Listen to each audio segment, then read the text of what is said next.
1 ইঞ্চি জায়গাও এদেশ থেকে কেউ নিতে পারবে না ইনশাআল্লাহ। দরকার হয় 18 কোটি মানুষ মরে যাবে, আর আমরা যদি 18 কোটি মারা যায় 36 কোটি নিয়ে মরব। কি একজন দুইজন করে?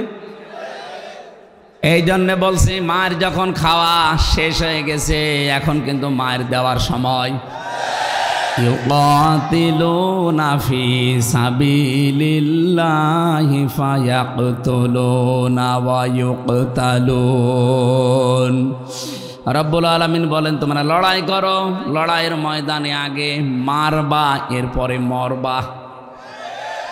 ভয় দেখাচ্ছেন যে যুদ্ধ লেগে যাবে।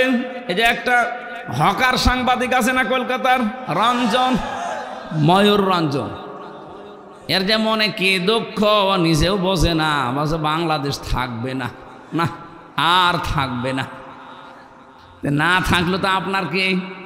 আপনার এত দুঃখ মনে, যুদ্ধের ভয় দেখায়। আরে ভাই, যে জাতি যুদ্ধের জন্যই তৈরি হয়েছে, কিন্তু অন্যায় ভাবে না।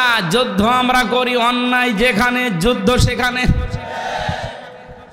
ওরা যেইভাবে মারতে চায় আমরাও ঠিক ওইভাবে যদি একটু এগিয়ে যাই।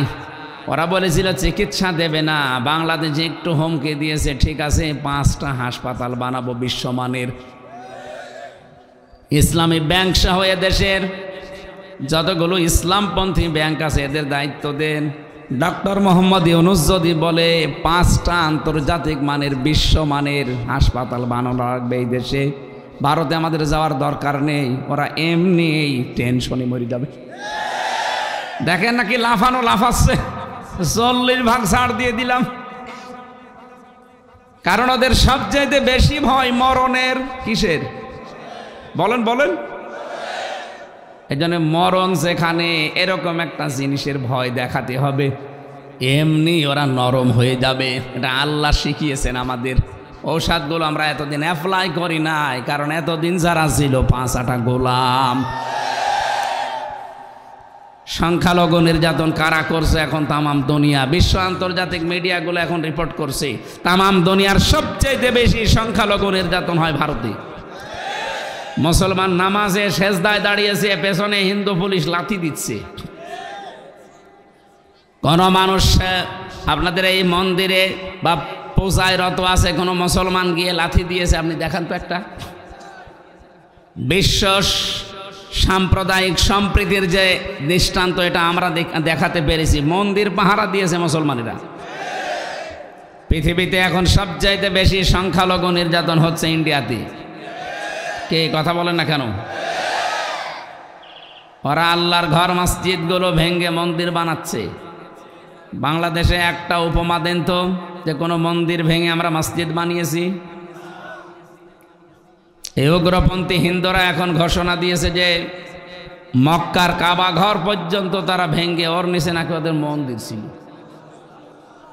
পিটিয়ে ওদেরকে কলা গাছ বানানো দরকার। শয়তান। ঢাকার স্বামীবাগে যে ইসকন মন্দির, এখন যদি কেউ বলে যে এটা 500 বছর আগে এখানে মসজিদ ছিল, নেন ঠেলা সামলান। আপনাদের দেশে মুসলমান কম, এই জন্য এরকম উল্টাপাল্টা কথা বলেন।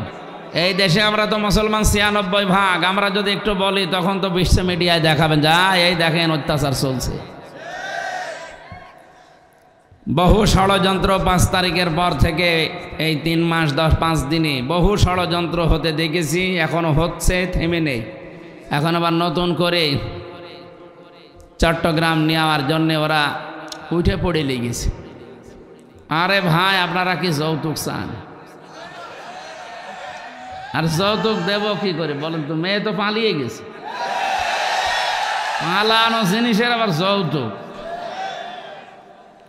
জামাই ধরতে পারলে পিটিয়ে লাশ করবো, আবার যৌতুক চা না। তারপরও আর একটা কথা আছে, জামাই তো হবে না, কারণ ওনাদের তো মুসলমানই দেওয়া নেই।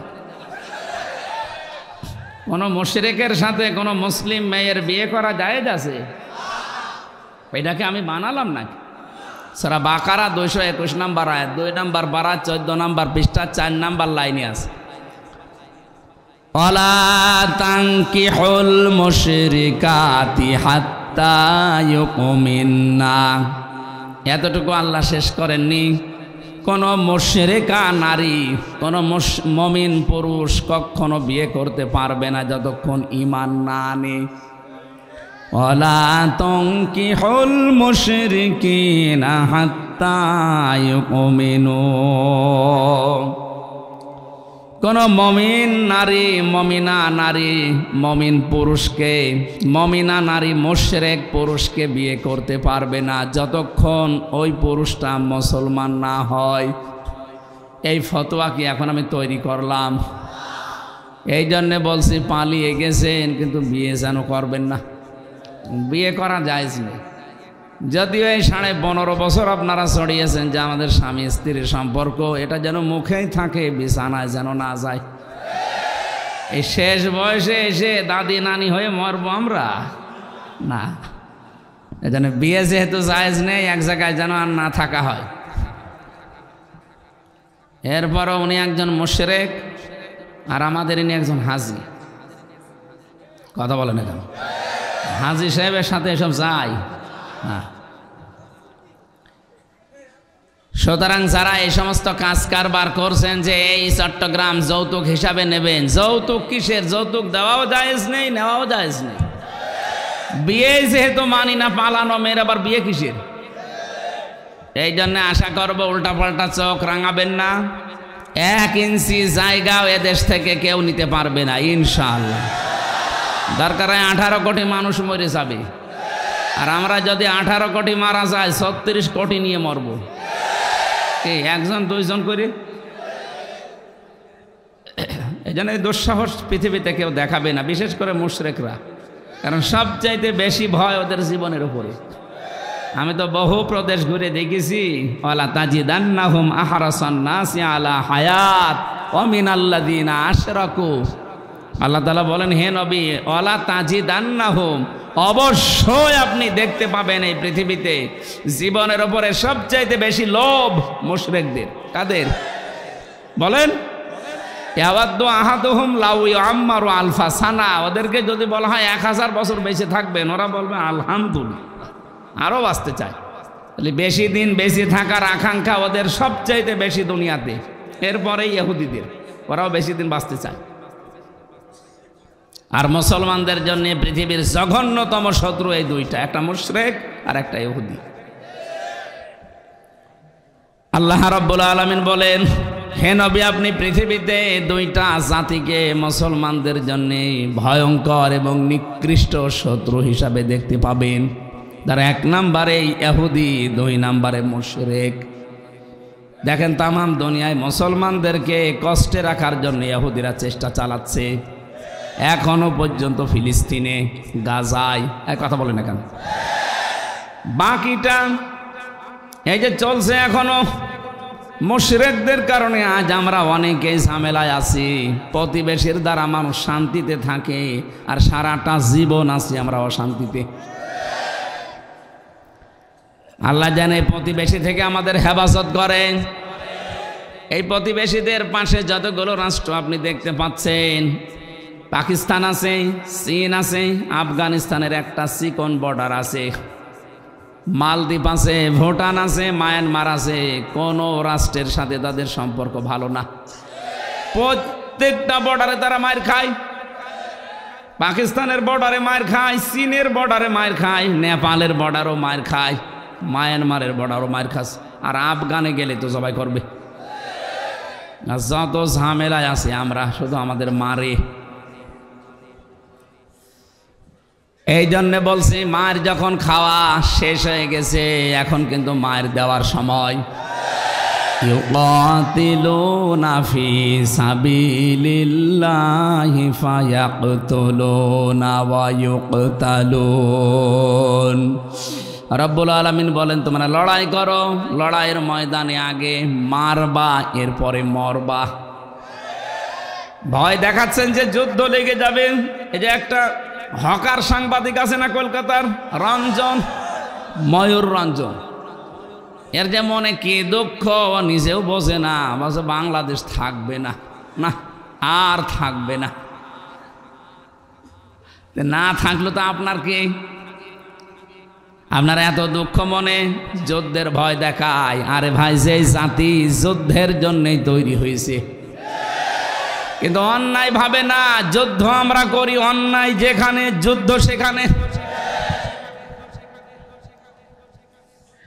কুতিবা আলাইকুমুল কিতালু ওয়া হুয়া কুরহুল লাকুম। যুদ্ধ কিতাল এটা আমি আল্লাহ লিখে দিলাম, কারণ আল্লাহ পাকে কিতালের পক্ষে। এই কারণে দুনিয়াতে এমন অনেক কিছু আছে যেখানে শুধু কোরআন শরীফ বুখারী শরীফ দিয়ে হয় না, বাকারি শরীফ লাগে। আর এরা জাতি, এদেরকে কিছু দিয়েই হবে না যতক্ষণ বাখারি না দেবেন। কথা বলেন না কেন?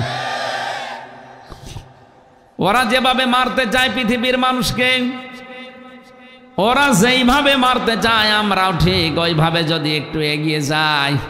ওরা বলেছিল চিকিৎসা দেবে না, বাংলাদেশে একটু হুমকি দিয়েছে, ঠিক আছে 5টা হাসপাতাল বানাবো বিশ্বমানের। ইসলামী ব্যাংক সহ এদেশের যতগুলো ইসলামপন্থী ব্যাংক আছে এদের দায়িত্ব দেন। ডক্টর মোহাম্মদ ইউনূস যদি বলে 5টা আন্তর্জাতিক মানের বিশ্বমানের হাসপাতাল বানানো লাগবে এই দেশে, ভারতে আমাদের যাওয়ার দরকার নেই। ওরা এমনি টেনশনে মরে যাবে। দেখেন নাকি লাফানো লাফাচ্ছে, 40 ভাগ ছাড় দিয়ে দিলাম। কারণ ওদের সবচাইতে বেশি ভয় মরণের। কিসের? বলেন বলেন। এই জন্য মরণ যেখানে, এরকম একটা জিনিসের ভয় দেখাতে হবে। এমনি ওরা নরম হয়ে যাবে। এটা আল্লাহ শিখিয়েছেন আমাদের। ঔষধগুলো আমরা এতদিন অ্যাপ্লাই করি নাই, কারণ এতদিন যারা ছিল 5-8টা গোলাম। অথচ এখন আপনি ছড়াচ্ছেন বিশ্বের বিভিন্ন দেশে যে আমরা নির্বাচিত ছিলাম, আমাদেরকে উৎখাত করা হয়েছে। এই মিথ্যা কথা আর বলবেন না। এই 12-13 দিন আরো বেশি বলছি। বিশেষ করে এই ট্রাম্প পাস করার পরে মনে হচ্ছে যে ওদের যৌবন ফিরিয়ে এসেছে। কি ওটা কি আপনার দোলা ভাই নাকি? হ্যাঁ, এই মিথ্যা কথা একজন হাসি মানুষ বলে কি করে যে আমি নির্বাচিত ছিলাম, আমাকে উৎখাত করা হয়েছে। আপনি নির্বাচিত ছিলেন, ঘোড়াকে জিজ্ঞাসা করেন, ঘোড়াও আসবে। কথা বলেন না কেন? এই জন্য 8 সাল থেকে 24 সাল পর্যন্ত যারা নির্বাচনের নামে প্রহসনে, কেউ এমপি, কেউ মন্ত্রী, কেউ মেয়র, এদের নামের নিচে যদি লেখা থাকে সাবেক এমপি, এটা জায়েজ নেই। কি আমরা তো ভোট দিতে পারি না, আপনি সাবেক এমপি সাবেক মন্ত্রী লিখবেন কোন কারণে? সুতরাং 8 সাল থেকে 24 সাল পর্যন্ত যারাই নির্বাচনের নামে প্রহসন করে পাশ করিয়ে এখন লিখতেছেন সাবেক এমপি, এতটুকু লিখতে পারেন সাবেক চোর। এতটুকু লেখা যায়, এটা লেখা যাবে না? সাবেক চোর না, আর একটু বেশি করে লেখেন সাবেক ডাকাত। কারণ আপনি ভোট ডাকাতি করেছেন, এটা দুনিয়ায় প্রমাণ আছে। আমার সাথে যে ওসি ছিল সে নিজে বলিস যে আমি নিজে রাত 12টার পর থেকে ফজরের আজান পর্যন্ত নিজে লোকজন দিয়ে আমি ভোট কেটেছি। ফজরের আজান দিলে এগুলো বাক্স ভর্তি করে জায়গা মতো পাঠিয়ে দিয়েছি। এতটুকু শেষ না, আমি গোসল করে ওযু করার পরে 2 রাকাত নামাজ পড়ে বলেছি আস্তাগফিরুল্লাহ। হুজুর আমার এই তওবা কি হয়েছে? না। আপনার কিসের তওবা? আপনি কি আল্লাহর কাছে দোষ করেছেন যে আস্তাগফিরুল্লাহ পড়ছে? আল্লাহর কাছে কেউ অপরাধ করলে কি পড়বে? বলেন বলেন। আপনি দোষ করেছেন আমার মতো হামজার কাছে। একটা এমপি বানাতে 3 লাখ, 3.5 লাখ, 4 লাখ, 5 লাখ মানুষ লাগে। একটা মানুষকে আপনি রায় দিতে দিলেন না, তাও দিনের ভোট করলেন রাত্রে। আমার মনে হয় ফেরেশতারা ওই দিন হাত গুটিয়ে বসেছিল যে কি গো আমরা কি লিখবো, দিনের ভোট দিনে এটা লিখবো কখন? তো রাতেই হয়ে গেল। পৃথিবীতে ফেরেশতারা এই পৃথিবী তৈরি হওয়ার পরে আজ পর্যন্ত এত আশ্চর্য হয়নি। 24 সালে যত আশ্চর্য হয়েছে। ফেরেশতাদেরও চিন্তায় টেনশনে, কি গো এ কোন দেশে আসলাম? হ্যাঁ, ঘোষণা দিলে যে সকালে নির্বাচন হবে, আরে রাতেই সব করে ফেলছে, আমরা লিখবো কি? এই জন্য সারা দেশের একই অবস্থা। যেহেতু আপনারা নির্বাচিত ছিলেন না, এই মিথ্যা কথা আর লিখবেনও না, ছড়াবেনও না। আপনি যেটা সেটা লেখেন, সাবেক চোর সাবেক ডাকাত লিখতে পারেন। আর এই 8 সাল থেকে 24 সাল যারা টাকা নিয়েছেন রাষ্ট্রের এমপি মন্ত্রী হয়ে, এই টাকা সব রাষ্ট্রকে ফেরত দেওয়া লাগবে, কারণ এই টাকা সব জনগণের না। চোরের যে বিধান আছে, চোরের বিধান কি? যদি এইটা রাষ্ট্রীয়ভাবে আজ কায়েম থাকতো, বলেন তো এই যে দরবেশের হাত থাকতো, কত 2-1 টাকা না 36,000 কোটি টাকা চুরি করেছে। ওর হাত তো 2টা না, আরো যা আছে সব কাটা পড়ে দিত। এই জন্যেই তো চাই না ওরা যে কোরআনে কারিমের বিধান রাষ্ট্রীয়ভাবে কায়েম হোক, কারণ জানে যদি এইটা কায়েম হয় আমি যা করেছি আমার হাত থাকার কথা না। এই জন্য প্রতিবেশীদেরকে আমরা আহ্বান জানাবো, উত্তম আচরণ করলে তাকে প্রতিবেশী বলা হয়। নবীজি বলেন, জিবরাইল এত বেশি আমাকে প্রতিবেশী সম্পর্কে ওসিয়ত করেছে, শেষ পর্যন্ত মনে করলাম জমি জায়গার ভাগ আবার দেওয়া লাগে নাকি। আর আপনারা কি করছেন? মিথ্যা কথা, মিথ্যা তথ্য ছড়িয়েই যাচ্ছেন প্রতিনিয়ত। সংখ্যালঘু নির্যাতন কারা করছে এখন? তামাম দুনিয়া, বিশ্ব আন্তর্জাতিক মিডিয়াগুলো এখন রিপোর্ট করছে তামাম দুনিয়ার সবচেয়ে বেশি সংখ্যালঘু নির্যাতন হয় ভারতে। মুসলমান নামাজে সেজদায় দাঁড়িয়েছে, পেছনে হিন্দু পুলিশ লাথি দিচ্ছে। কোন মানুষ আপনাদের এই মন্দিরে বা পূজায় রত আছে, কোনো মুসলমান গিয়ে লাথি দিয়েছে? আপনি দেখান তো একটা। বিশ্ব সাম্প্রদায়িক সম্প্রীতির যে দৃষ্টান্ত, এটা আমরা দেখাতে পেরেছি। মন্দির পাহারা দিয়েছে মুসলমানেরা। এই জন্যে নরম ভাষায় বললাম, এটা রেকর্ড হয়ে যাচ্ছে। যারা এরকম উল্টাপাল্টা করছেন আমাদের প্রতিবেশীর নাম নিয়ে, আশা করছে আপনারা থামবেন। আর ডক্টর মোহাম্মদ ইউনূসকে আমরা আহ্বান জানাবো, 18 কোটি মানুষের পক্ষ থেকে এরকম নিকৃষ্ট মানুষদের সাথে সব সম্পর্ক ছিন্ন করে দিন। টাকা আমাদের অনেক আছে, এই টাকা দিয়ে দরকার হয় প্রত্যেক মানুষের কাছে 1 টাকা 2 টাকা করে তোলেন। 8টা বিভাগে 8টা আন্তর্জাতিক মানের হসপিটাল বানিয়ে দেন, কেউ আর ভারতে যাওয়া লাগবে না। দরকার হয় এখন থেকে ব্যবসা বাণিজ্য যত কূটনৈতিক সম্পর্ক আছে সবগুলো আমাদের পূর্বের যারা পাকিস্তান, তুরস্ক, চীন, এদিকে মালদ্বীপ, নেপাল, ভুটান, এদের সাথে সব আরম্ভ করেন। আশপাশের সবগুলো দেশ যদি ওদের সাথে চলতে পারে তা আমরা পারবো না? মানে কথা বলেন না কেন?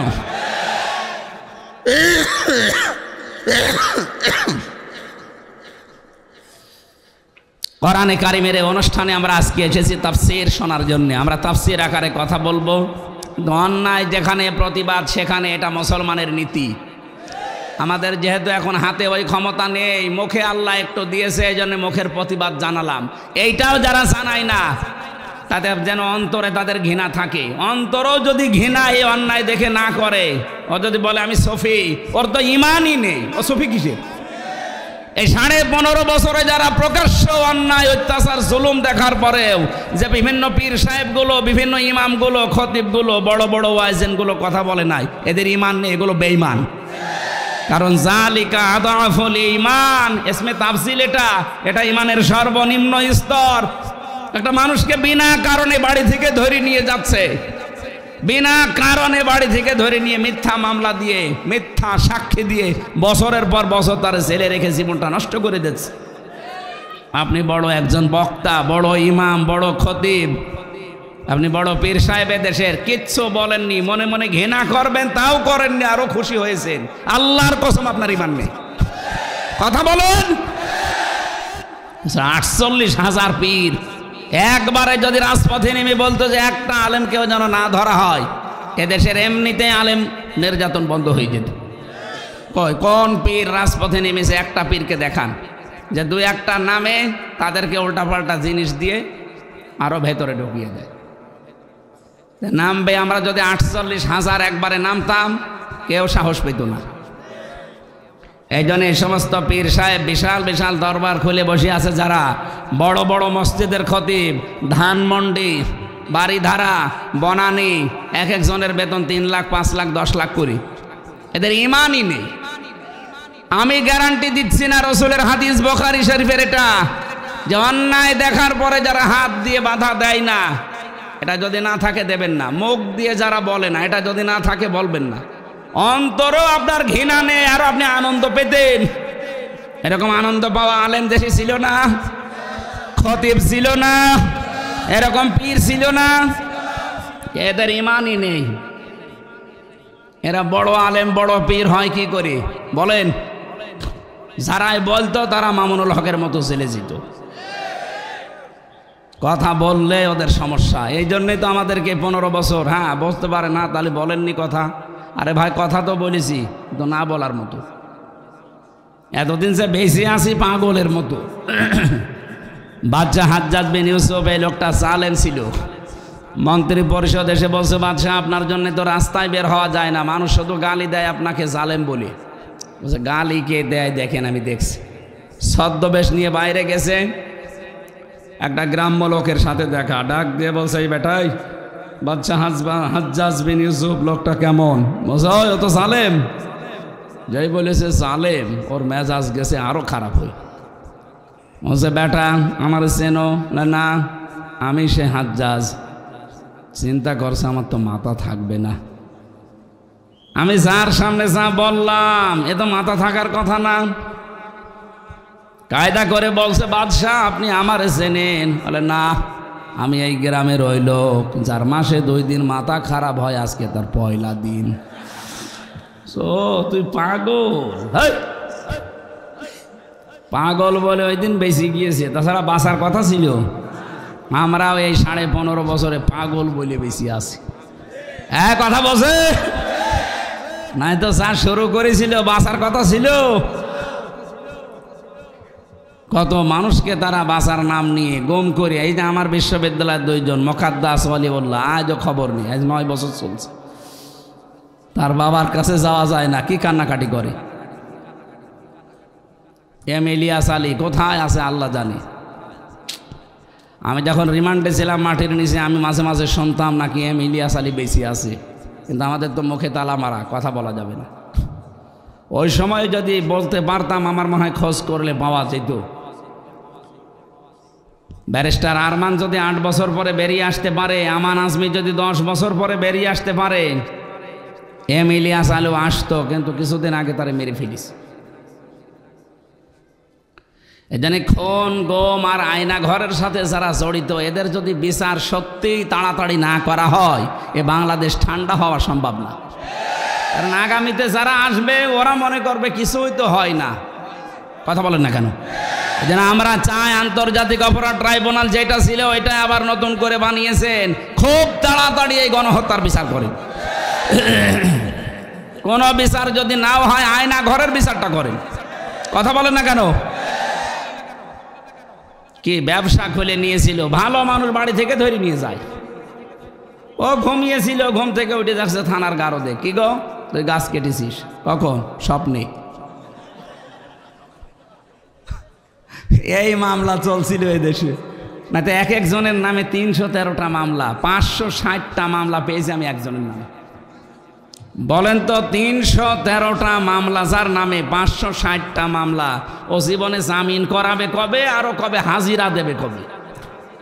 হ্যাঁ কি আরম্ভ করেছিলেন আপনি? আল্লাহ দেখিয়েছে একেবারে খাপের খাপ। আমি একটা আয়াত মিলিয়েছি কয়েকদিন আগে, আপনি একটু দেখেন তো আমার সাথে মেলে কিনা। সূরা নমল 19 নম্বর পারা 20 নম্বর পৃষ্ঠা, এটা 7 নম্বর লাইনের 52 নম্বর আয়াত। ফাতিলকা বুয়ুতুহুম খাবিয়াতাম বিমা যালামু। আল্লাহ পাক বলেন এই সেই ঘরগুলো, বাইতুন না দিয়ে বুয়ুত বহু বচন দিয়েছেন, হোম দিয়েছেন জমির। আল্লাহ বলেন এই সেই ঘরগুলো খাবিয়াতান, জনশূন্য করে দিয়েছি, ওজার গৃহ বানিয়ে দিয়েছি, পরিত্যক্ত করে দিয়েছি, বিমা যালামু, এদের জুলুমের কারণে। আমার তো আয়াতটা পড়ার পরে 2024 সালের 5 আগস্টের সাথে আমি মিলিয়েছি, মিলে গেছে। আপনি দেখেন জালেমদের যত বাড়ি ছিল, অফিস ছিল, সবগুলো জনগণ মাটির সাথে মিশিয়ে দিয়েছে। আমার কুষ্টিয়ার হানিফের বাড়ি এখন টয়লেট হয়ে গেছে। মানুষজন 3-4 জন 5 জন করে যায় একসাথে, যে এদিকে কেউ এদিকে কেউ এদিকে কেউ এদিকে, মনে হচ্ছে যে ম্যাশিং সবই চালাচ্ছে, জামাতবদ্ধ টয়লেট চলছে। এই তো 5 দিন না 6 দিন আগের পত্রিকা, ঢাকার যে বাড়িটা এত আবেগের বাড়ি ছিল, যেখানে জুলুমের দুর্বিসন্ধি হইতো, এক কথা বলছে না কেন, যেখানে মানবতার বিরুদ্ধে বিরোধী দলের উপরে ষড়যন্ত্রের চিন্তা ভাবনা চলতো, যেখানে সেই বাড়িটার দিকে তাকান, আল্লাহ যেন খবিয়াতান পরিত্যক্ত বানিয়ে দিয়েছে। 5 দিন আগে পেপারে দেখলাম প্রায় 4-5 জন একসাথে টয়লেট করছে। আল্লাহ বলেন কেন করলাম জানো? বিমা জলামু, এদের জুলমের কারণে ওদের থাকার জায়গাগুলো পর্যন্ত অভিশপ্ত হয়ে গেছে। আল্লাহ কিন্তু এতটুকু শেষ করে দেননি, এর পরের শব্দের দিকে তাকান, ইন্না ফি যালিকা লায়াতাল লিকাউমি ইয়ালামুন। এখানে লামে তাকিদ আছে, যারা আরবি গ্রামার জানে। আল্লাহ বলেন অবশ্যই এর ভেতরে নিদর্শন আছে। কি আছে? এর ভেতরে অবশ্যই শিক্ষা আছে। লা আয়াতান, অবশ্যই শিক্ষা আছে। লা আয়াতাল লিকাউমি ইয়ালামুন, ওই মানুষগুলোর জন্যে যে মানুষগুলো জ্ঞানী। তাহলে আমাদের সামনে আজকের এই বিশ্ব শিক্ষা কি বাংলাদেশ নিয়ে? জালেমদের এত বড় শিকড় যদি আল্লাহ কেটে দিতে পারে, আপনি লক্ষ্য করেছেন কোন শিকড় কত দূর পর্যন্ত ওরা শিকড় গেড়েছিল? দারোয়ান থেকে শুরু করে সংসদ পর্যন্ত সব জায়গায় থরে থরে বসিয়েছিল। আমি বানিয়ে বলছি, রিমান্ডে আমি যা পেয়েছিলাম সবই ওই। আমারে ধরে নিয়ে যাচ্ছে যে মামলার আয়ু, পুলিশ ওদের, যে ম্যাজিস্ট্রেটের কাছে উপস্থাপন করছে ওদের, যে বিচারপতি বিচার করবে সে ওদের, যে উকিল বাধা দেবে সে ওদের, যে জেলখানায় দেবে সেটা ওদের, জেলার সোফার ওদের। কার কাছে আপনি ন্যায় বিচার চাবেন? আমাদের যে উকিল থাকতো পুতুল, ওর কথা কেউ শোনে না। জুলুমের চাইতে বড় দৃষ্টান্ত পৃথিবীতে আমি আজও পাইনি, যা পেয়েছি নিজে। এই জন্যে তো অসুস্থ করে ফেলেছি, আমারে জীবনটা আমার শেষ করে দিয়েছে। এই 3টা বছরে ফাঁসির কন্ডেম সেলের ভেতরে রেখে রেখে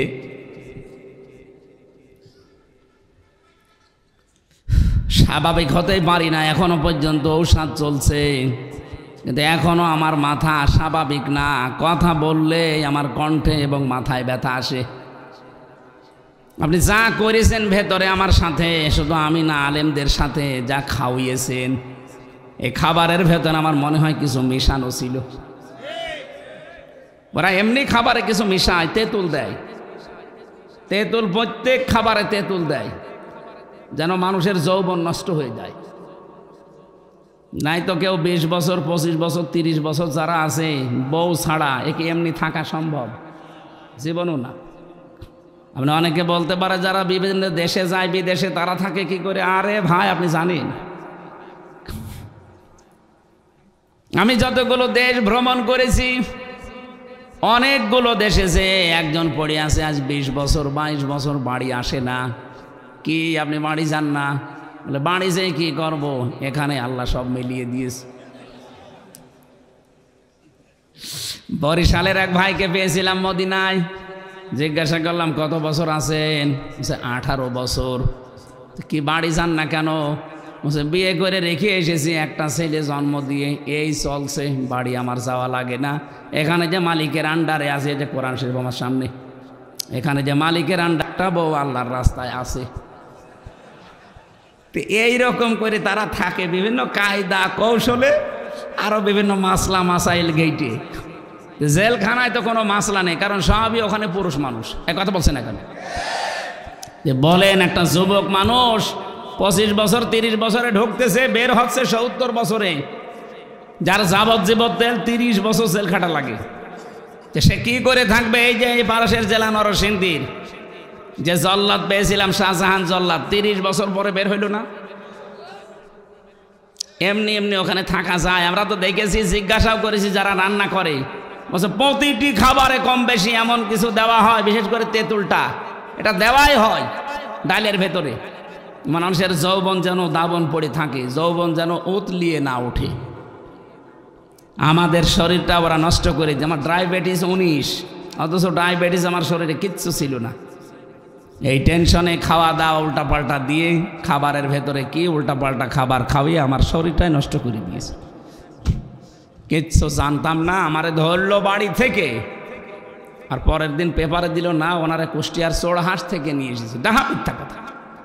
এই যে শুরু হয়েছে মিথ্যা, বের হওয়া পর্যন্ত পুরাটা মিথ্যার উপরে। কি অহংকার ছিল তাদের, এরা টিটকারি দিত, ইন্নাল্লাযীনা আজরামু কানু মিনাল্লাযীনা আমানু ইয়াদহাকুন। আজকে যে আয়াতগুলো পড়েছি এর 2 আয়াত পরে এইটা, ইন্নাল্লাযীনা আজরামু কানু মিনাল্লাযীনা আমানু ইয়াদহাকুন। মুজরিম যারা, পাপিষ্ঠ যারা, অবশ্যই তারা মুমিন মানুষদেরকে দেখার পরে বাড়ি যেয়ে নিজের আত্মীয় স্বজন যারা, স্ত্রী পুত্র দলের লোক, তাদের কাছে হাসাহাসি করত। ঠিক তাই করেছে ওরা। কোটের বারান্দায় আমার মাথায় দড়ি দিয়ে টানতো, আর নিজেদের দলের লোকের কাছে যে টিপ্পনি কাটতো। ঠিক হচ্ছে। এখন যা হচ্ছে আমরা বলি যে ঠিক হচ্ছে। ভার্সিটি থাকাকালীন একটা উপন্যাস পড়েছিলাম, নাম হচ্ছে দেখ কেমন লাগে। আপনি 3 বছরে যা করলেন আলেমদের সাথে, এখন তো সবগুলো সব এক জায়গায়, মাথায় দড়িয়ে দাও না, তাও একটু হাঁটিয়ে নিয়ে যাচ্ছে হাতে হ্যান্ডকাপ দিয়ে। সারা পৃথিবী দেখছে আর থুতু দিচ্ছে। কেউ ডিম মারছে, পচা ডিম। এখন তো আমরাও বলতে পারি দেখ কেমন লাগে। এই জন্য আমাদের শিক্ষা এখানে এই লা আয়াতান দিয়েছেন, লামে তাকিদ। ওদের এত বড় গভীর শিকড় যদি আল্লাহ উল্টিয়ে ফেলতে পারে, কেটে দিতে পারে, ওদের বাড়ি ওদের অফিস যদি আল্লাহ আজ পরিত্যক্ত করে দিতে পারে, আগামীতে যারা চেয়ারে বসবে এরাও যদি জুলুম করে জনগণের ওপরে, এদের বাড়ি ঘর উজাড় গৃহ আল্লাহ বানিয়ে দেবে। এইটাই আয়াতের শিক্ষা। এখন যদি কেউ শিক্ষা না নেয়, যদি মনে করে না আল্লাহ এখন দুর্বল হয়ে গেছে, দুর্বল হয়ে গেছে, আল্লাহ আমাদেরকে যেন শিক্ষা নেওয়ার তৌফিক দেন, বলেন আমিন। কোন আয়াত বললাম এটা? সূরা নমল। কোন সূরা? 19 নম্বর পারা, 20 নম্বর পৃষ্ঠা, 7 নম্বর লাইনের 52 নম্বর আয়াত। বাড়ি যেয়ে আরো তাফসীর মিলাবেন, আশা করছে আপনার মনের ভেতরে দাগ কাটবে।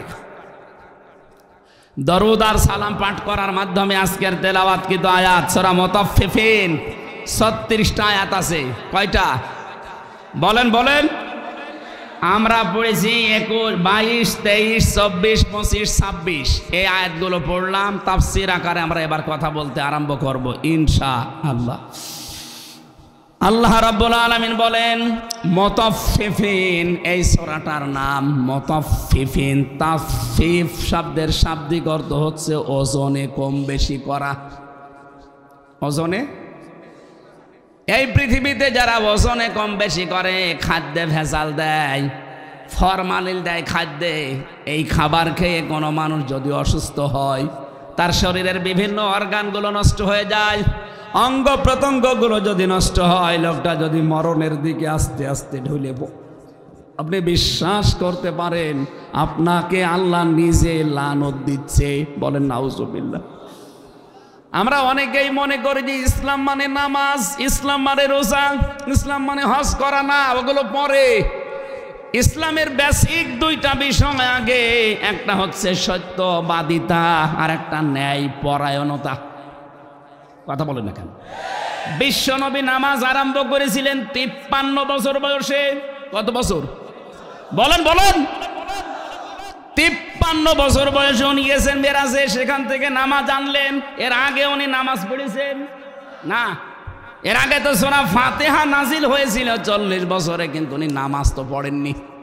কারণ নামাজ নিয়ে এসেছেন কত বছর বয়সে? 53 বছর বয়সে তিনি মেরাজে গেলেন। কি বলেন ইসলাম আমার তো বুঝে আসে না। আপনি তো ইসলাম নবীজির কাছ থেকে নেবেন। বিশ্বনবী মুহাম্মদুর রাসূলুল্লাহ নবুয়ত পাওয়ার আগেই তিনি সত্যবাদী ছিলেন, নবুয়ত পাওয়ার আগেই তিনি ন্যায় পরায়ণ ছিলেন। তাহলে আমাদেরকে ইসলাম তো এইভাবে নেওয়া লাগবে। আজ আমাদের সত্যবাদী হওয়া লাগবে, ন্যায় পরায়ণ হওয়া লাগবে। আল্লাহ নিজে যেমন ন্যায় পরায়ণ, উনি অন্যায় কোনো বিচার করছেন না, করবেনও না। ইয়াউমা তাআতি কুল্লু নাফসিন তুজাদিলু আন নাফসিহা ওয়া তুওয়াফফা কুল্লু নাফসিন মা আমিলাত ওয়া হুম লা ইউযলামুন। সূরা নমল 14 নম্বর পারা 18 নম্বর পৃষ্ঠা 15 নম্বর লাইনের 111 নম্বর আয়াত। আল্লাহ পাক বলেন, সেই দিন কিয়ামতে প্রতিটি মানুষ ঝগড়া করবে, বাক বিতণ্ডা করবে, যুক্তি তর্ক প্রমাণ করবে আল্লাহর কাছে বাঁচার জন্যে। আল্লাহ পাক বলেন, প্রতিটি মানুষের উজুরত, পারিশ্রমিক, ও যা করেছে ওটা পরিপূর্ণ করে দেব, ওর আমল, ওর কাজের যা হয়। কার উপর আমি জুলুম করব না। এজন্য আল্লাহ হচ্ছে ন্যায় পরায়ণ। আল্লাহ কি? আল্লাহ সবচাইতে বেশি ভালোবাসে ন্যায় পরায়ণতাকে, সত্যবাদিতাকে। এই দুইটাই 15.5 বছর ছিল না। হ্যাঁ, আমরা নামাজি, রোজাদার, হজ করা ওসি পেয়েছি, ডিসি পেয়েছি, এসপি পেয়েছি, বিচারপতি পেয়েছি, আমলা পেয়েছি, সচিব পেয়েছি, কিন্তু তারা সত্যবাদিতার প্রমাণ দিতে পারে নাই, ন্যায় পরায়ণ তারা হতে পারে নাই, কারণ তারা তাদের চেয়ারের সাথে বিশ্বাসঘাতকতা করেছে।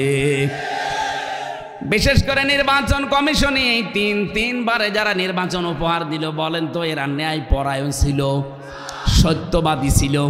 কি জবাব দেবে তারা? জনগণের কাছে তো জবাব দিতে পারছে না, মরে গেলে আল্লাহর কাছে কি জবাব দেবে?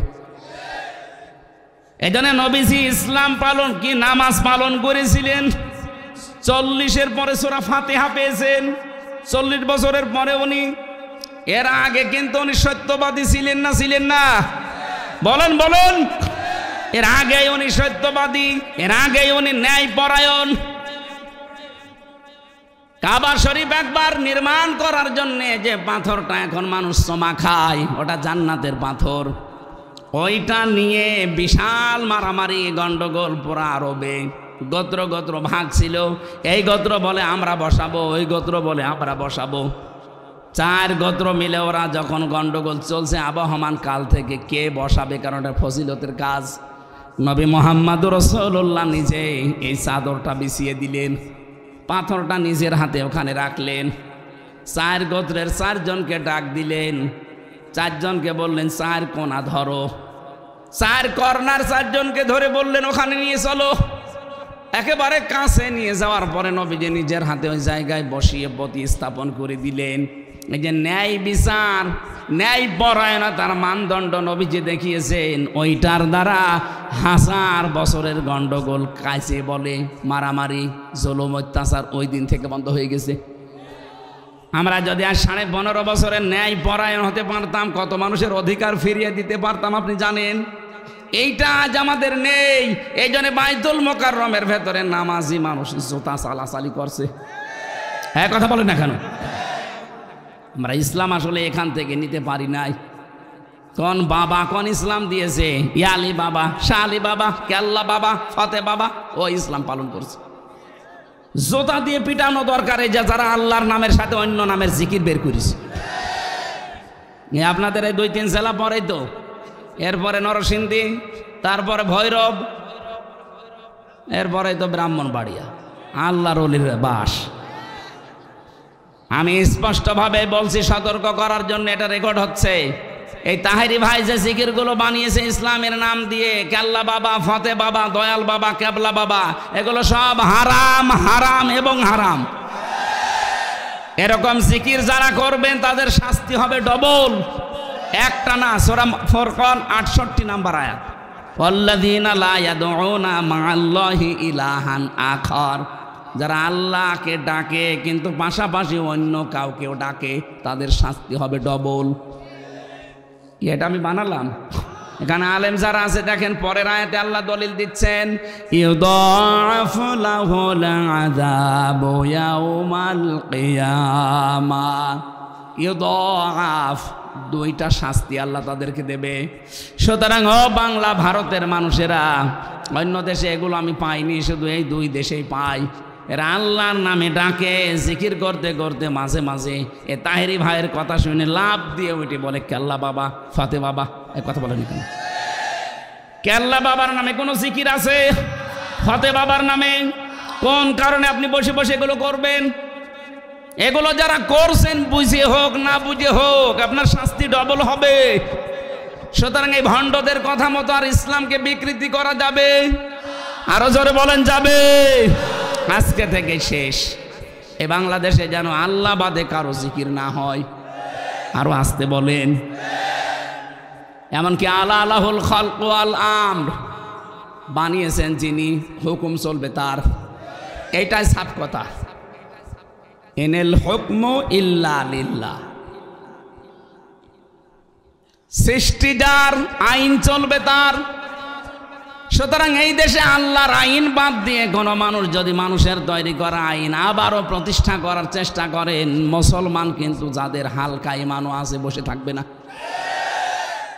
বিপ্লব কুমার সরকার, ডিএমপির যুগ্ম কমিশনার, এই নাস্তিক, এই মালায়ন, এই শয়তানের বাচ্চা আল্লাহু আকবার এই স্লোগানকে বলেছে জামাত ইসলামের স্লোগান, এটা দিতে দেওয়া হবে না।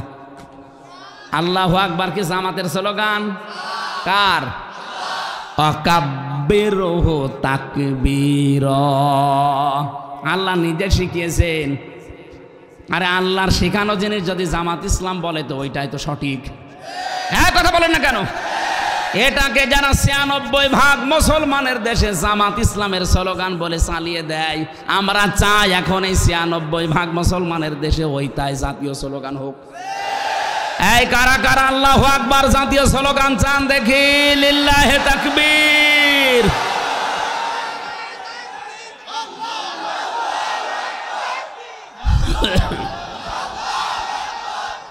আলহামদুলিল্লাহ ভাই।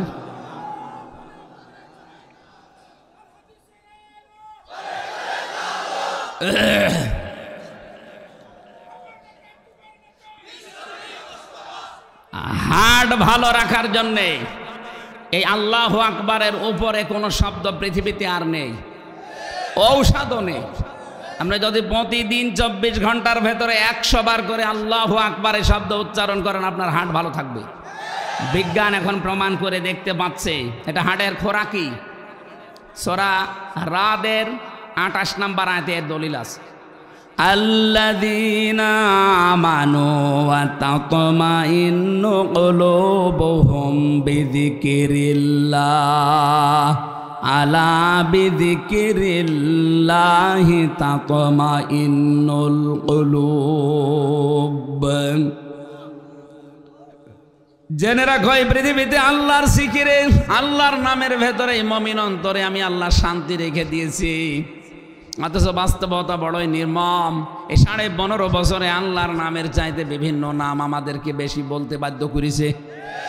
আপনি টয়লেটে যাবেন, তাও লেখা দেখলাম বঙ্গবন্ধু টয়লেট। কি গো, এখানে আমি আল্লাহর নাম নেব, আল্লাহুম্মা ইন্নী আউযু বিকা মিনাল খুবুসি ওয়াল খাবাইস, না, ওনার নাম নেওয়া লাগবে। কি করেননি বলেন তো?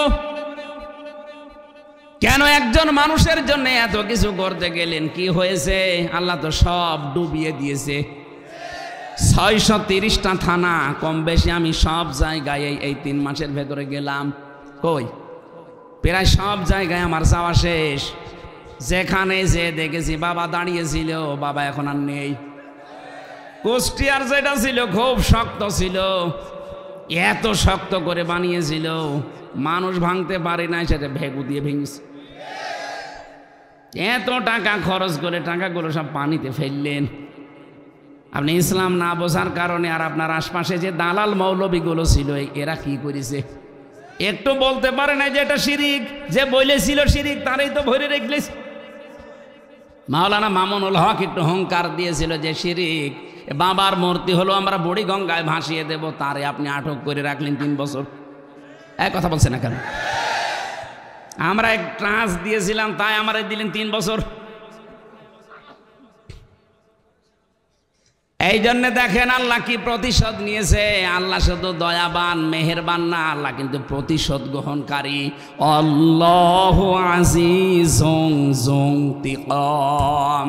আল্লাহ পাক বলেন আমি কিন্তু প্রতিশোধ গ্রহণকারী, তাও যেমন তেমন না, কঠিন। এজন্য আমরা যারা এখানে আছি আমাদের ন্যায় পরায়ণ এবং সত্যবাদিতার স্বাক্ষর রাখা লাগবে। বিশেষ করে ব্যবসা বাণিজ্যে যারা আছেন ওজনে কম বেশি করবেন না। এটা যে কত বড় মারাত্মক অপরাধ এখন টের পাচ্ছেন না। কার জন্য করেন আপনি? আপনার ছেলের জন্য, মেয়ের জন্য, স্ত্রীর জন্য, মা বাবার জন্য। এদের মুখে হাসি ফোটাতেই তো, এদের সুখে রাখার জন্যই তো খাদ্যে ভেজাল দেন, এদের জন্যই তো আপনি ওজনে কম বেশি করেন। কথা বলেন না কেন? বাস্তবতা বোঝেন আপনি। আমি নিজে আপনাকে বলছি আল্লাহর কসম, যে মেয়ের মুখে, যে স্ত্রীর মুখে, ছেলের মুখে, মা বাবার মুখে একটু শান্তি দেওয়ার জন্যে, একটু বেশি আরামে রাখার জন্য খাদ্যে ভেজাল দিলেন, এর দ্বারা যে গোনাটা হয়েছে, একটা গোনাও আপনার ওই মা বাবা নেবে না, ওই স্ত্রী নেবে না। এমনকি আপনি মারা যান 100 বছর পরে যদি এই গাজীপুরের এই মূলগাঁও ফিরে এসে বলেন যে এই 2 তালা বাড়ি আমার, ওই সময় এখানে যারা বাস করবে আপনাকে জুতা পিটা করবে। আরে ভাই, আমি তো আমার 3 পুরুষের পরে আর চিনি না। আমার বাবার নাম রিয়াজউদ্দিন, তার বাবার নাম জাহান আলী, তার বাবার নাম নমাজ আলী, এরপরে আমি আর জানি না। সত্যি আমি আর জানি না। অথচ খুব বেশি না 65-70 বছর আগে আমার দাদা মরে গেছে।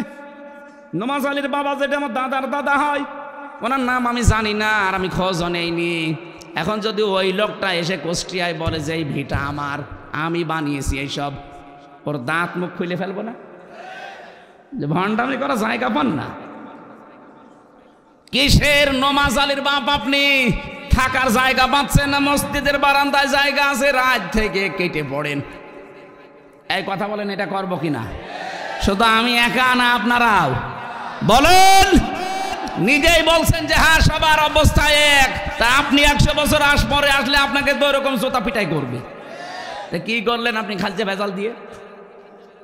এই জন্য কার জন্য কি করছেন একটু ভেবে চিন্তে করেন। এগুলো সব আমাদের শত্রু। আমাল হায়াতুদ দুনিয়া ইল্লা মাতাউল গুরুর। আল্লাহ পাক বলেন এগুলো সব ধোঁকা, সবগুলো ধোঁকা, একটাও বাদ দেয়নি। মা বাবাও ধোঁকা। সুতরাং মা বাবার জন্য হারামি খারাপি করে আপনি সম্পদ তৈরি করে রাখবেন, ওদের আরামে রাখবেন না, এটা দরকার নেই।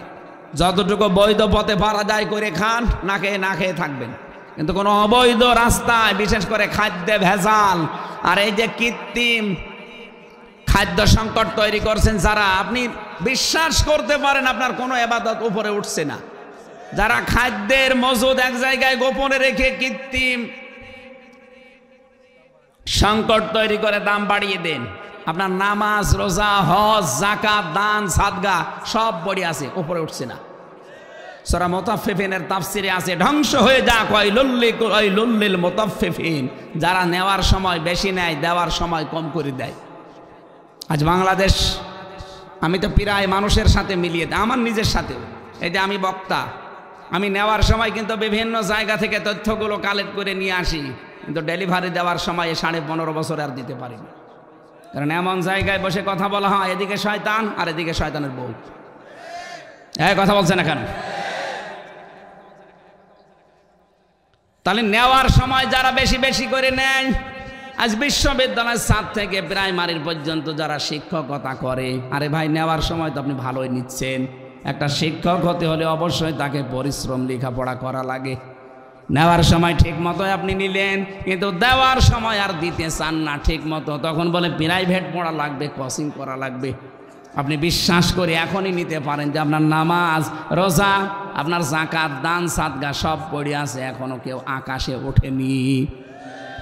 আমি আশা করছি, ইঙ্গিত দিয়েছি, বুঝে ফেলেছেন। কথা বলে না কেন? আলহামদুলিল্লাহ। এই মুতাফফিফিন থেকে 22 নম্বর আয়াতে আল্লাহ কিছু ইমানদার, নেককার যারা, এই সৎ আমল যারা করবে, এই মানুষগুলোর কোয়ালিটি দিচ্ছেন। ইন্নাল আবরারা লাফি নাঈম আলাল আরাইকি ইয়ানজুরুন। অবশ্যই নেককার যারা, সৎ আমল যারা করে, এই মানুষগুলো থাকবে নিয়ামতের ভেতরে। কিসের ভেতরে থাকবে? আল্লাহ বলেন জান্নাতটা আমি এমন নিয়ামত দিয়ে সাজিয়েছি, কোনো চোখ আজ পর্যন্ত দেখেনি, কোনো কান আজ পর্যন্ত শোনেনি, মানুষের হৃদয়ের কল্পনাও কোনোদিন উদয় হয়নি। এখন প্রশ্ন আসতে পারে, কেন নবীজি দেখে এসেছেন? হ্যাঁ দেখেছেন, কিন্তু পুরোপুরি উনি বর্ণনা দিতে পারেননি। কারণ জান্নাত এত সুন্দর করে আল্লাহ বানিয়েছেন, পুরাটা বর্ণনা দেওয়া দুনিয়ার কোনো মানুষের এই কণ্ঠে সম্ভব না। ওয়ালাকুম ফিহা মা তাশতাহি আনফুসুকুম ওয়ালাকুম ফিহা মা তাদদাউন। রব্বুল আলামিন বলেন, এমন ভাবে জান্নাতটা আমি বানিয়েছি, চাওয়ার আগেই তুই জিনিস পেয়ে যাবি। মনের ভেতরে যদি কামনা আসে, এখন আমি ফল খেতে পারলে ভালো হতো, সঙ্গে সঙ্গে ফল ছিঁড়ে পোড়াটা খোসা আলাদা হয়ে মুখের ভেতরে চলে আসবে। এটা শুধু আমরা সুবহানাল্লাহ পর্যন্ত না রাখি, এটা পাওয়ার জন্য আল্লাহ বলে রফিদালিকা ফালিয়াতানা ফাসিল মুতানাফিসুন। এটা পাওয়ার জন্য প্রত্যেকটা প্রতিযোগীর দরকার, প্রতিযোগিতা করা। এজন্য দুনিয়ায় আমরা যারা আছি প্রত্যেকে এক একজন প্রতিযোগী। কথা বলে না কেন? আল্লাহর এই বানানো এমন সুন্দর বাগানে পৌঁছানোর জন্য প্রতিটি মানুষের উচিত তার নিজের জায়গা থেকে আজকেই প্রতিযোগিতা আরম্ভ করা। সূরা সাফফাত, লিমিসলি হাদা ফালিয়ামালিল আমিলুন। প্রতিটি সাধকের উচিত তারা যেন এই বাগান পাওয়ার জন্য সাধনা করে। আজকে থেকে আমরা প্রতিযোগিতায় নামবো কিনা বলেন? বলেন বলেন, কার জন্য আর কতদিন পাগলামি করবেন? আমি আমার স্ত্রীর সাথে ভালো ব্যবহার করি, এটা আমার আখিরাতের জন্য। আমার মা বাবার সাথে আমি ভালো ব্যবহার করি, এটা আমার আখিরাতের জন্য। আমার সন্তানকে আমি মানুষের মতো নেককার মানুষ বানাতে চাই, এটা আমার আখিরাতের জন্য। কথা বলেন না কেন?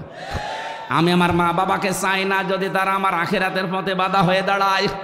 আমার বউ আমি বাদ দিতে 100 বার রাজি আছি যদি দেখি যে না এরা আমার আল্লাহ রসুলের পথে বাধা হয়ে দাঁড়ায়। কারণ কেউ কারো হবে না, শুধু চোখ বন্ধ হতে দেন। ফাইদা নুফিখা ফিস সূরি ফালা আনসাবা বাইনাহু।